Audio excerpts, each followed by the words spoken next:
Tourism Business Council of South Africa says this year has proved that the tourism sector was resilient, with the continued recovery from the pandemic having been faster than that of the last year despite several challenges. Now, this year has seen an increase in domestic travellers as well as an increase in international arrivals. And to talk more about this to us, we are joined by the CEO of the Tourism Business Council of South Africa, Mr. Tshifhiwa Tshivhengwa. Tshifhiwa, festive greetings to you. Thank you so much for joining us. You say that this year saw an increase in domestic as well as international arrivals. Tell us more about what could have influenced this trend. Well, thank you for having me, and good afternoon to your viewers. I think what we have been seeing over the past year, meaning this particular year, 2023, when we look at the international arrivals up to October this year, we have seen up to 54% increase in arrivals versus 2022, of which 2022 was not a normal year, but it shows that we are recovering at a faster pace. There are more people that are coming into the destination. And also it shows that, from our bottom line, that there are more South Africans that are traveling their own country, as well as many conferences that are being held and meetings and exhibitions that are being held in the country. So that's positive for the tourism industry, because that's something that we've been fighting for. We want to see even a better recovery next year, because we do so at the back of our minds. We know that we have lost, some 3 years, and we still need to plow back the numbers that we have lost for the 3 years of COVID to make sure that we create jobs in the country and we impact the economy positively. Look, now the return of the Saudi Airlines direct flights between Johannesburg and Jeddah was pretty welcome news. What other interesting developments are currently happening in the tourism space that could see even more influx of visitors, Tshifhiwa? Well, what we would like to see is more and more international airlines having a direct route to South Africa, and also those that are already flying to increase their frequencies to South Africa. And more importantly, we want to see a route being established between India and South Africa, because India is an important market and is a market that we're going to be focusing on very heavily in 2024 to make sure that there's a direct connection between South Africa and India. And of course, we want to see between China and South Africa an increased frequency into South Africa. But all this is going to be possible if we generate demand. And if we generate demand, we need to be able to issue the visas that those two countries need on time for them to be able to travel to South Africa. The same applies to the Africa market, those that fly into South Africa. We need to do some more work in those countries, but we need to make sure that our visa regime is good enough or is world-class enough to accommodate the demand that we're going to be generating. But we need more airlines to come through to the country. We need more air capacity from many different source markets.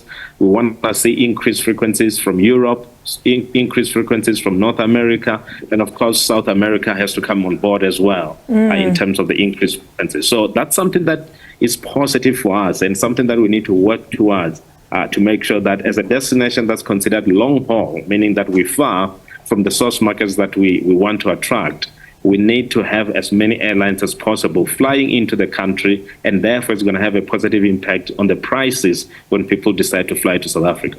And who are these people, Tshifhiwa, that are flying to South Africa? Where are they frequenting? What are they basically doing in the country?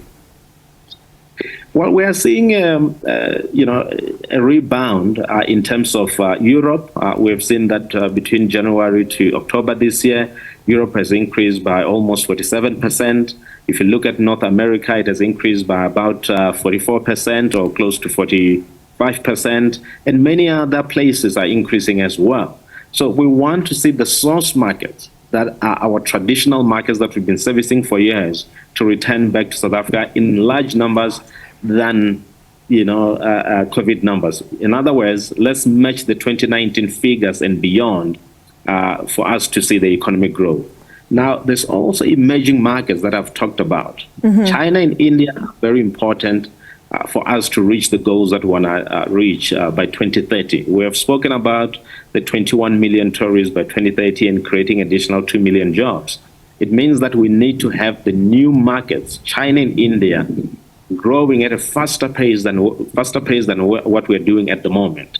Pre-COVID, we used to get around between 90 to 95,000 travelers from those markets. We need to get hundreds of thousands from those markets if we want to reach those numbers. And hence, I spoke about the visa regime that needs to be competitive enough to ensure that those that want to travel are able to get the paperwork that they need, and they're able to arrive to the country. So traditional markets, new markets that we've been working on, and of course, we need to also focus on other markets that may be smaller, but they bring in higher yield into the country. In other words, people spend more money as much as we may get fewer people. Like the Middle East, there may be fewer people travel to South Africa because of the population, but the amount of money spent in the country, it's far greater, and therefore it makes economic sense.